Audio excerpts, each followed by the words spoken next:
Dapr 1.0 with Mark Fussell.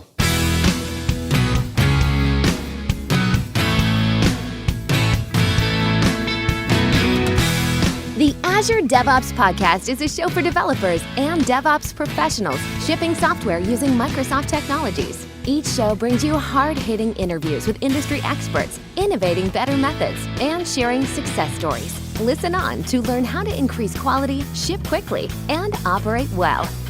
And now your host, Jeffrey Palermo.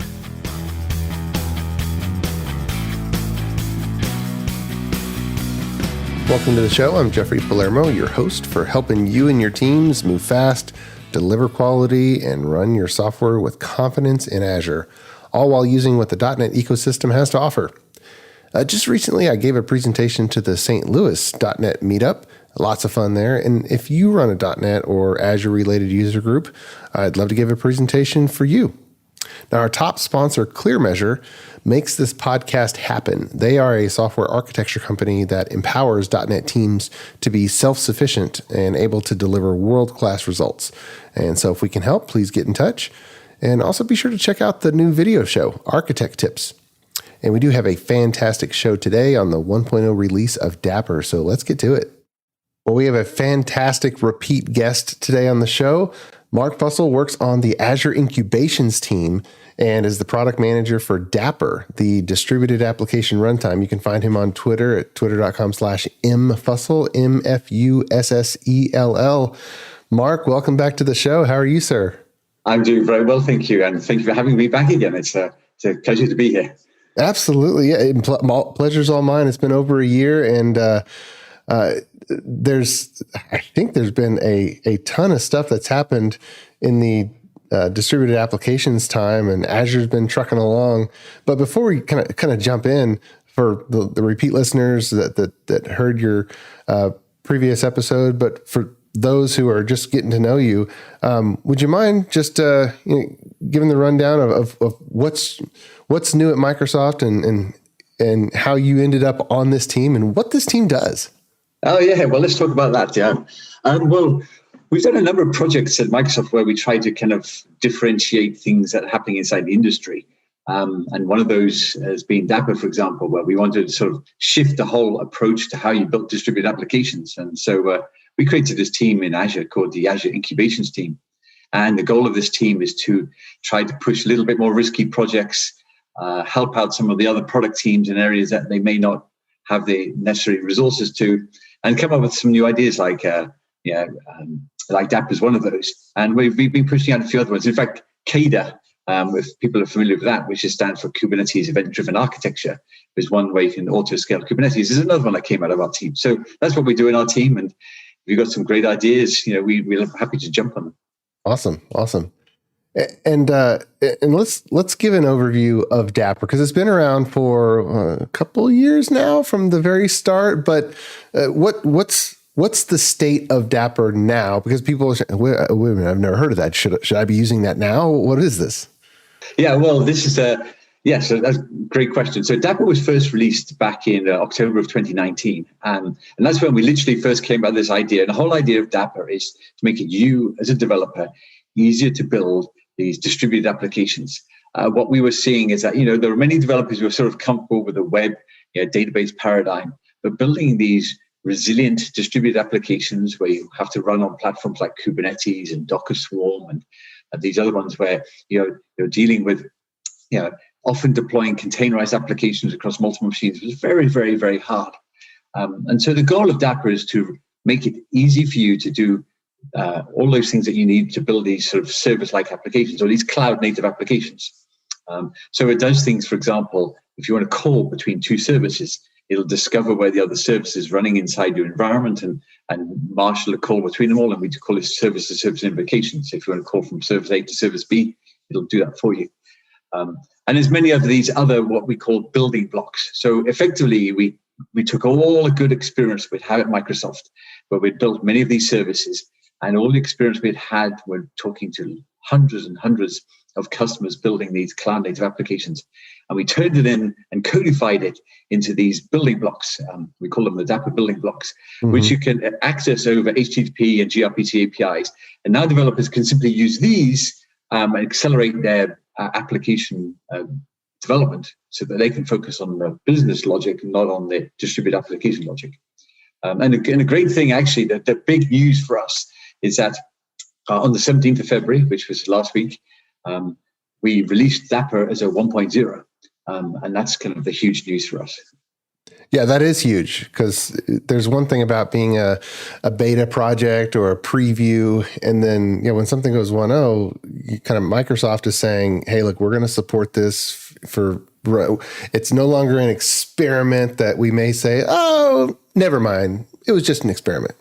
Yes, and then that's been the journey, at least for the last 6 months. So since we released it, it was very much putting it out there, seeing if it appealed to people. We got this huge group collaboration of open source people who jumped on the projects and we grew from around 100 external contributors in the early days to over 700, to nearly 800 external contributors contributing to the project over the last year. And in particularly over the last 6 months, we've worked very, very closely with a set of customers and users. Customers, for example, like Zeiss, which is a big optical electronics manufacturer, who built applications, and they took them all the way through to production. And this helped us kind of build out and give us the experience to make sure that we did things like security right, performance, scale, and all the things that you have to get a 1.0 out the door. It is an open source project, so the thing I want to be very clear on is anyone can collaborate with this. Everything is laid bare inside GitHub. The issues, the project timeline, and things like this. And you can run the conformance test suites and all of these other test suites we put in place to make sure we have the 1.0 stability. But that's the big news. We are confident now that you can take this open source project and go and use it in your enterprise or mission critical applications and use it in production. So if I have a backend service that has no UI, it just needs to be there and either be triggered by something or to pop up and do something, it sounds like Dapr is aimed squarely at those types of processes. Is that right? That's right. Yes. So imagine some of the problems you have to deal with as a developer. So there you are, being asked to build sort of a back-end service that has to scale. You may have, a very common example of this, if going back to Zeiss, is they built a business workflow application. Requests came in, they had to take those requests, they had to scale them all out to run a business process. Some of the times the requests came in, they had to scale on some particular service. So what happens is many companies now are building things on a microservices architecture. And microservices means that you have individual pieces of code that you can independently scale and version, and they're built by teams. And they are basically the design pattern now that has emerged over the last 5-6 years, building these scalable distributed services. So all of the services you see in Azure effectively are microservices designed. And there's a whole topic in itself about what microservices design looks like and things like that. But you encounter lots of problems. So for example, if I want to call between service A and service B, I have to find that service and be able to call the methods on it. Dapr does all that for you and simplifies it by running. It effectively runs as a sidecar. So think of the paradigm now in this microservice architecture is you've written your code. Now you want to do some heavy lifting of I want to find this other service running somewhere inside my environment. Well, Dapr runs as a sidecar next to your application. And you as a developer just do this local host call. So you just do local host, invoke the name of this service, and here's its method and here's parameters. I do a local host call, and Dapr goes off, discovers where the service is, calls the other service on it. If it fails, it does retries. It can do that securely. It can, if the service fails over to another machine, it rediscovers it all, and all of this is all completely hidden from you. You just did a nice, happy local host call, and all of this magic worked. Okay, well, let me try to get an example. Just most people, I would guess, haven't tried it yet, and yes. And they kind of look at the stats. A lot of the examples on the website are in JavaScript or make heavy use of JSON. Is this just for JavaScript apps, or should .NET developers be pulling this in? How is it positioned? Well, it's positioned actually for all developers. So the the way it works is that, you have these great capabilities that are a local host call away from you. You're running as a sidecar. Then you can call over HTTP or actually gRPC if you want. So you can operate at that level. And some of those languages, that's kind of a very natural way, like JavaScript, for example. But the beauty of it all is that we've also layered on top of this first-class developer SDKs for all sorts of developers. We have Java, .NET, PHP, Go, and C++, for example, as other SDKs that sit on top of this. So yes, it's very much designed for .NET developers. In fact, if you go and look for an ebook that we published called Dapr for .NET, we worked closely with Microsoft Press and a couple of MVPs to publish this book for Java, Dapr for .NET developers. And it has some fantastic examples about how to learn it from a .NET experience, including we took a very well-known Microsoft microservices application called eShop. And eShop is one that was, it's become the sort of canonical reference application. And we ported that all over to use Dapr. And in doing so, we dramatically simplified the code. We showed how much easier it was that you could throw away code and make this eShop reference.NET application much easier to use with Dapr. So, for example, the way that you call between two services now, rather than having to, do hard called like URLs and things like this, Dapr did all the heavy lifting for you inside there. Mm-hmm. And another thing, for example, Dapr has this component model where you can plug in these components and switch these things out. In this eShop application, we switched out having to call and do these calls to external systems like RabbitMQ with Dapr's component model. So yes, for a .NET developer, check out the .NET for Developers ebook. It's a free ebook. It's a wonderful book to go and look at to learn Dapr, and it's very much aimed at .NET developers. Okay, all right, and that makes sense why it's a Azure team as opposed to a developer division or .NET team, because Azure, the strategy of Azure, as I understand it, is to be able to have all applications of pretty much every platform work really well on Azure. Did I summarize that properly? Yes. Well, to be, the positioning of Dapr is it's supposed to be multi-platform and multi-language, and so you can run it everywhere. Okay. So the whole idea is that you get a lot of great portability of your code.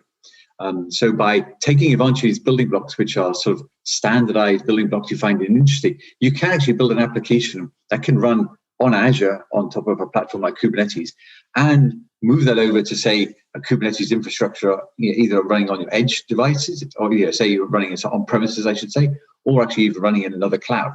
But of course, yes, we want to take Dapr down a path of being very well integrated with Azure as itself. But, the truth be told is that it's a platform agnostic technology so that anyone can take advantage of Dapr, whether you're deciding to run on other clouds as well outside of Azure. And that's the beauty of it, because we do actually see a number of enterprises who do have sort of a dual cloud strategy, and this fits very squarely into that and helps them with that approach. But yes, making sure that it does run well on Azure is a direction and a goal for Dapr. Okay. Well, let's take a really simple example that probably everybody has, regardless of the architecture that they're going for. And someone has either a Windows application or a web application, and they have something that they've carved off into an offline batch job or of some sort, and whether that batch job just polls a database or whether they actually have a queue that gets dropped in a queue. And everybody has at least one of those. Yes. So it sounds like Dapr can either be as simple as a single backend process or a whole bunch of them. Am I right? Correct. Yes. In fact, that's the goal. You can start off very small with Dapr. Dapr has sort of some main goals. One is that it's language neutral from a developer's perspective. You can come at it from any of your developers' languages of your choice. We also want to embrace integrating with existing code that we have. Too many that we found, what we also found was that we went out and looked at some of these so-called runtimes and platforms for building your microservices application on. You sort of had to throw away all your code and start again.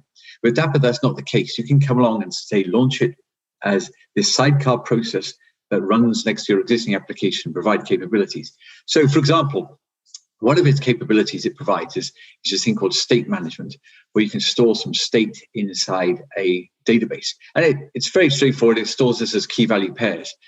But it turns out that's a very common usage pattern, whether you're like creating a shopping cart or storing a session state for some game, or even storing some workflow state for some business logic. You just want to store sort of, here's my data, key value pairs in some backend database. The key that Dapr has is it provides you with a state API, and you can say, HTTP, or you have the SDK that helps you, and you go, state / name of my state store / here's my key value pairs, go off and store it. So it's very easy to kind of plug this in. And the beauty of that, what Dapr does is when you write that URL about how I want to store some key value data, you as a developer don't have to say, it has to go into Cosmos, or it has to go into Redis, or it has to go into GCP Firestore or AWS DynamoDB. That method signature you write there remains the same, but you can then swap out different components. And Dapr does all the heavy lifting of saying, you can call this into a different database store now, and things like this. And this makes your code very portable and very flexible, so that you don't actually have to necessarily learn all the SDKs for a particular technology. And if you want to switch out one for another, you can. So, for example, we see a lot of people who sort of use Redis for local development and things like this, and or for caching, and then they say, I want to now store my state inside Cosmos DB. And without having to change their code, they simply switch out this Dapr component model, and then they can store their data somewhere else.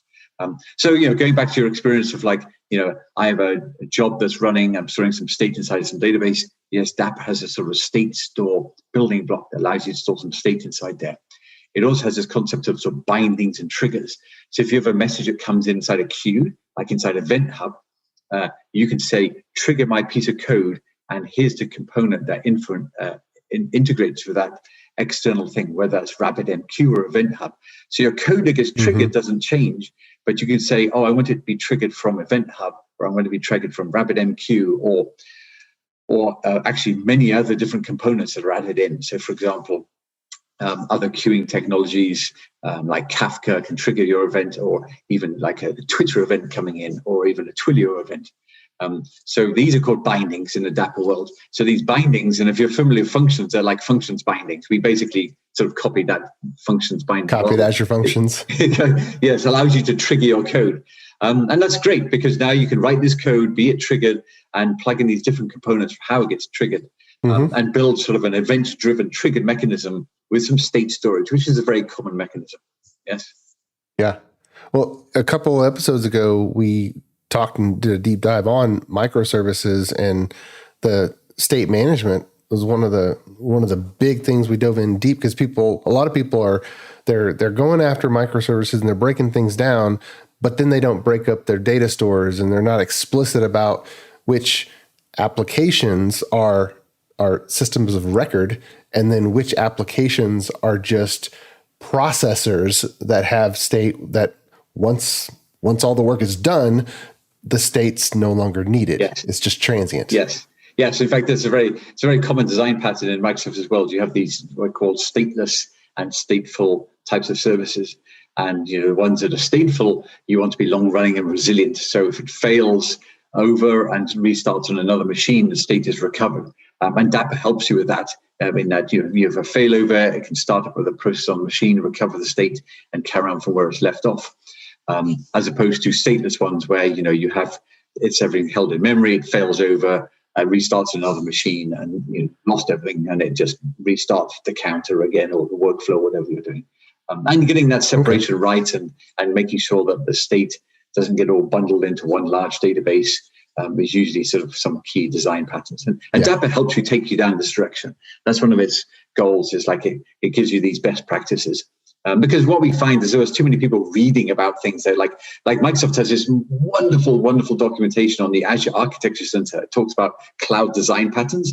And then there you are scratching your head going like, well, what do I actually have to do? Dapr comes along and you can just plug in and now use these building block APIs. So for example, another one we have is pub-sub mechanisms. Very, very common to build event-driven applications where you have pieces of code that are just running, and then events come in and trigger them to do things. So, for example, you might have a message that comes in from an IoT hub to trigger it, or from event hubs, or from an event grid, or even other queues. So pub-sub mechanisms where you do publish and subscribe, and you're sending events around, is a very common design pattern. Dapr is this pub-sub building block. You can just say, when I start up my piece of code, I want to listen on to these particular events, these types of topics. I want to listen to, the changed event, sales changed events topic. And then anyone who publishes that, Dapr will send it to you.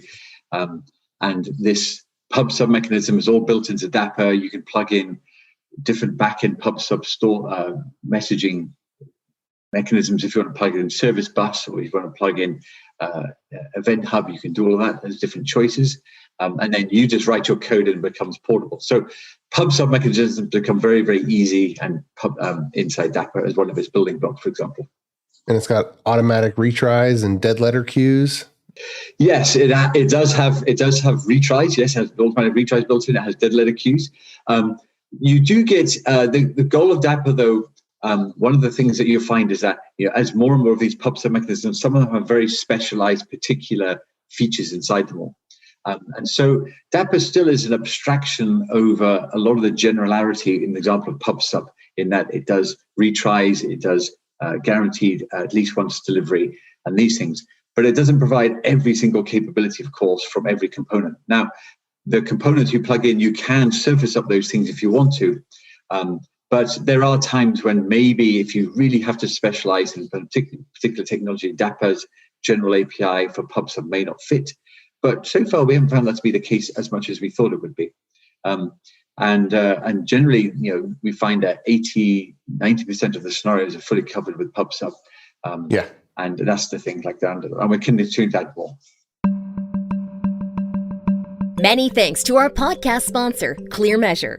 ClearMeasure is a software architecture company that empowers clients' development teams to be self-sufficient, moving fast, delivering quality, and running their systems with confidence. Whether starting a new project or developing new technologies or techniques, ClearMeasure sets up your team to deliver world-class results. Learn more at www.clearmeasure.com. ClearMeasure, empowering software delivery.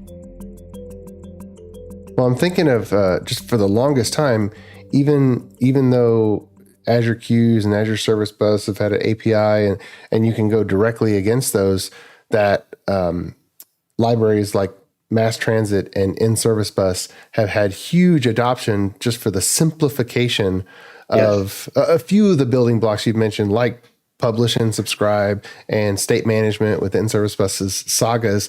How much, I'm just curious, how much discussion of how NServiceBus or MassTransit handled certain things went about on the team? Because it seems like it has a lot of overlap. Yeah. Oh, quite a bit. Yes. I mean, we looked at all these technologies and we really kind of debated, how can we abstract this so that we can make sure that, we can have this pluggable component model to plug in all of these other different pub-sub providers. And I think we came to a good compromise. And what was good is that the community gave us lots and lots of input. So people said, well, this is my scenario, how I use it all, whether it was NServiceBus or whether it was one of the other pub-sub providers. And so we took a lot of that in. And I mean, there's still work to do. So, for example, we built in, the capability so that you could have not only programmatic subscription, but also kind of declarative subscriptions. You could have a little file that just declared how I wanted to subscribe to a topic declaratively. So existing code could easily use Dapr. And there's features that we still have to do, like doing filters on the message that comes in from the topic, so I can filter out messages in the body of the request that comes in. It's a very common feature that's in RabbitMQ, and we're going to build that generally, so that it's not just a feature of RabbitMQ, but it's a feature of anyone now that wants to take advantage of Dapr. So we looked at a lot of these scenarios, and luckily we got a lot of community input, and I think that helped a lot from talking to people and how they used it today. Okay. And let's make sure we get in what we'd love to do on the Azure DevOps podcast is just talk about how to build, test, deploy, and monitor an application that's built and deployed using this type of technology. So is there anything on the build part? Is there anything special about putting this into a project in Visual Studio just from a building perspective? Well, no, actually, to a large degree let's go through that whole thing. So I'm glad you brought up this is a great topic on like the operational side of things. From a developer perspective, you can simply just pull in a set of developer libraries if you want to use the SDK, and then when you can actually integrate this as part of your Visual Studio experience, so that when you launch, the first is the VS Code extension that you can take advantage of that will actually help you do some debugging. If you go back to that ebook, there's some great examples there about how you integrate it with Visual Studio to do some debugging experience inside there. But effectively, you launch Dapr as part of your debugger, and and there's that's the so just pull it in via NuGet. Just pull it in via NuGet. Literally, class library project, console project. What type of Visual Studio project is typical for? Probably console projects, actually. Yes. Okay. Yeah. In fact, putting in just a straight console projects and running it like that. Dapr actually has a CLI as well that you can actually use and launch using the CLI. So you can actually, because you're required to say launch my application and run Dapr next to it all to provide all these capabilities. So you can launch it through a CLI as a command line. There's also really, really nice integration with ASP.NET, which I would recommend your listeners to kind of look into, where kind of imagine these sort of scenarios. Here's some example of how to improve things. If you look at ASP.NET today, the ASP.NET controllers are stateless and they're not driven. They aren't event driven. Well, we've integrated Dapr in. If you go in to look into the .NET SDK for Dapr into ASP.NET, and it's a very, very seamless integration. So I can now create an ASP.NET controller, and I can have it be a stateful controller. So if the controller fails over and restarts again, it recovers its state because it uses a state building blocks from Dapr. It also has an attribute declaration that you can put on your controller so that you can subscribe to topics for the pub sub mechanism. So you have a very natural pub sub mechanism now built into ASP.NET, where you can say subscribe to this topic and your code will get triggered from a Dapr's pub sub topic event. So I would encourage readers to go out and look at the .NET SDK for Dapr, try out the ASP.NET integration. And then going from there, going to the operational side of things, I think one of the core things that Dapr gives to you that really, really just is just tremendously valuable is its tracing, metrics, and logging. So if you think about the world that you've built in this microservice application, there you are, you have like these 3, 4, 5, 10 processes running. You're trying to figure out where all the calls are going, what's happening, what's my latency between calls, where do I have my bottlenecks, what does my application map look like? When you run Dapr as a sidecar process in your microservices application, it does all that heavy lifting for you of tracing those calls, of measuring the metrics for you. So you can naturally now, just by having Dapr as the sidecar process tracing all these calls, send all that telemetry into App Insights and then build a visualization map for you with literally no code yourself having done, and then get all the metrics from it all. So this out-of-the-box tracing capability for the ops level developer, I think is hugely, hugely valuable, and takes something that you would have to build and have to do all that tracing yourself, and it just takes that all away from you. So does it integrate with Application Insights with its own set of custom events and custom metrics? Well, what it does is that we take advantage of standards. We use OpenTelemetry. So Dapr itself does all the tracing between all of the calls using a standard called W3C tracing, and it annotates the headers of all its messages with the W3C tracing standard, and then it sends those out either using Zipkin or OpenTelemetry as a protocol. And then the way is that we're working with the App Insights team at the moment so that they can consume the OpenTelemetry protocol and push out App Insights. Or you have to go to run this thing called the OpenTelemetry Collector, which is an open source project, which has an App Insights plugin. They call it an App Insights Collector. So you can pull all the telemetry from whatever protocol you want and push it out into App Insights that way. So yes, the integration is done through App Insights through OpenTelemetry collectors. Okay. So I can understand that you guys are targeting a wide array of scenarios, but then I pull all the way back and think of just the tons of developers and teams that might not have a tremendously high scale system. Yes. Or if they do, they have one of those, but then they have 100 of these other applications that just need to run. They're not tremendously high scale. They're normal applications, but they still have some offline process or something that needs to be triggered or something that needs to be durable.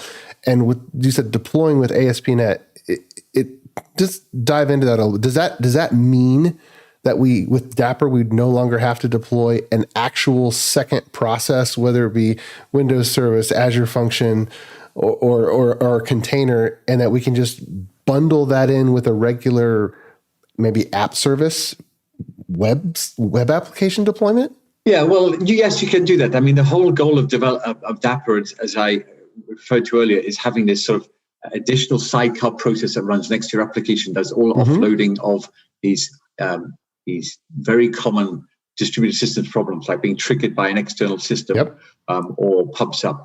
So, effectively, at this very, very simplest now, you can have a single process application like my console ASP.NET application that when I launch and run it, it launches Dapr as a sidecar. And you do that. If you run through the quick start, you'll see that you can just do that with a Dapr CLI, and you can just say launch, run, Dapr. You say Dapr CLI run, and then you give it the name of your application, and it runs your application and launches Dapr at the same time. So at the very simplest, you just use the CLI to say Dapr run my ASP.NET application, built as a console application, and then you get this combination of the sidecar and your process running at the same time. And so that's the very simplest, single process running like that. If you want to do two processes, you'd have to launch those both together. What we find, though, is that, when you start to, we do, to a large degree, we are targeting services where we're starting to build these as backend systems. And so the target platform that we're finding most of the time will be Kubernetes. So it is true, although Dapr isn't bound to only Kubernetes, Kubernetes is the common platform that these things will run on. So when I'm on my local machine, I can develop it best with a CLI and launching it all locally. But at this point in time, Kubernetes is typically the place that you're going to run these multi-container applications. Now, it doesn't have to be Kubernetes. You can run it on top of Service Fabric. You can run it on top of Docker Swarm. You can run it on top of these other ones. But Kubernetes is kind of emerging as a sort of a de facto infrastructure layer for these things. And in many ways, what we found is that a lot of developers are now being asked to kind of build and run things on Kubernetes. And of course, that's a really, really difficult thing. Kubernetes is extremely hard to use. It's an infrastructure layer. You just see infrastructure things. So Dapr kind of hides all that for you. There's sort of like a first-class integration where you just say, when you deploy this application as Kubernetes, you just do a little annotation, say run Dapr next to it all. And we take care of launching Dapr, doing security between these things if it fails over restarting it again. So from a Kubernetes production environment, it dramatically simplifies the building and deploying of our applications. And I think that's really where the sort of main target audience is right now. If you've got an application that just consists of a couple of processes, Dapr may be useful for you there, certainly. But it depends on how you're running those. You might just launch them with some batch job processes on a couple of VMs. And you can do that with Dapr, just launch it as a script and run it all like that. But for some of the applications that need a little bit more multi-machine behavior, Kubernetes is emerging as the environment to put these things. And therefore, Dapr has a first-class integration for that. And then it just launches them all for you and integrates nicely with the Kubernetes environment. Maybe you can give us an update on the status of Kubernetes in Azure. There's a lot of developers who are kind of waiting and seeing. They're saying, well, I heard that there's some Kubernetes tooling where even though it's there, maybe I don't have to become an expert in Kubernetes just to use it. What's the status of the Kubernetes support and just the layer of abstraction so that the normal .NET developer doesn't have to learn it as deeply just to be able to take advantage of it? Yeah, well, I think this is, I think one of the difficulties today is that approaching Kubernetes in itself is very hard for developers because it's this infrastructure play. You suddenly there in the, it's going back to your, managing VMs, you're dealing with these containers, things you have to deploy. And it's very alien because you're trying to build this application. The state of Kubernetes in Azure is it's matured enormously now in the sense of there are many features that they've built into that allow you to do automatic monitoring, has built in sort of policy controls, so you can apply policies to it all. We've done things like now of managing even on-premises Kubernetes through this Arc side of things, so which allows you to use Azure Control Plane to manage Kubernetes clusters outside of Azure itself. So the Kubernetes in Azure has matured enormously in terms of the startup times, in terms of its performance, in terms of integration with the rest of Azure, but it's still an infrastructure play. Mm-hmm. And this is where Dapr comes in and greatly simplifies the work that you have to do as a developer. So there you are, you've been told that you have to build these, an application has to consume events from an external system. To install Dapr onto Kubernetes, again, you go to the CLI, very simple command. You do Dapr init -k, and then Dapr is put onto your Kubernetes cluster, and that's all you have to do. You want to upgrade it, you do Dapr upgrade -k, and it'll upgrade Dapr on your machines. So all of a sudden, you as a developer now start to kind of move more into this, dare I say, like serverless world, where you just have to deal with some very easy to use developer APIs, like how do I publish a message or how do I save a state, and I don't have to deal with the complexity of Kubernetes below me as much, and all that's hidden from me. And certainly this is the trend that where things are going. Eventually developers shouldn't really care about Kubernetes. We need to go to a serverless world where you just simply say your intent. I just want, these two containers to run side by side. One of them has an external ability to receive messages from the external world, and it talks securely to this other one. And that's all I want you to do. Don't tell me anything about Kubernetes. Just go off and do this for me. And Dapr fits exactly into that world. We've just got to get rid of that. We've just got to put it onto a hosting platform that you don't see anymore. Yes, that's hidden from you, and that's where true serverless platforms, are where we're emerging to. And the direction. Yeah, I'm always looking at the getting started on ramp to a particular technology, and then the scale in the long run. Whereas app service, you can run one of those for around $60 to $65 a month if it's on the low scale side. I think Kubernetes is around $85 a month at the low scale on ramp. Yes. But then you're estimating from then on. So they're constantly in flux. And I think we had on the show Stefan Shakow, who was working on containerization and the tooling around it. Yes. And he said something that stands in my mind that says, at some point, you'll just be able to deploy the application to Azure and tell me, run it this way. Yes. And we'll just do it. Yes, it's exactly right. That's what everyone is kind of working towards, so that you literally, it's about policy and intent. Here's my application. I just want it to have an external IP address and it to be secure between these two applications here.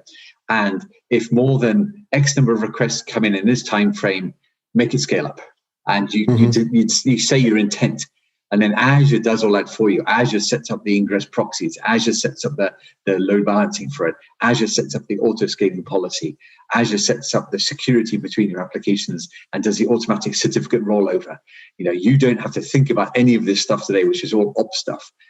And all that's hidden from you. And your applications, this is what we found already with Dapr. We worked with Zeiss, and they said it reduced their development time by 50%.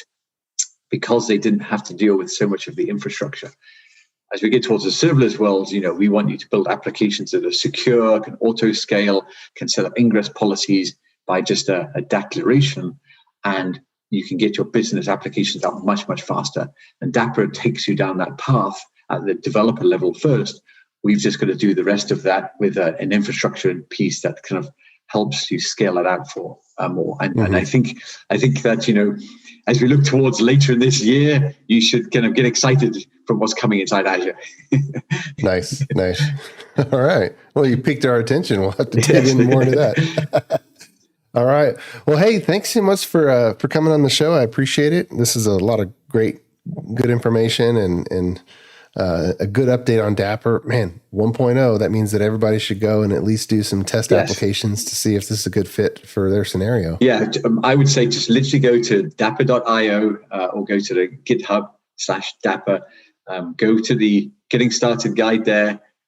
Literally, you should be able to run through it in 10, 15 minutes for getting started. Or after that, you can install some quick starts.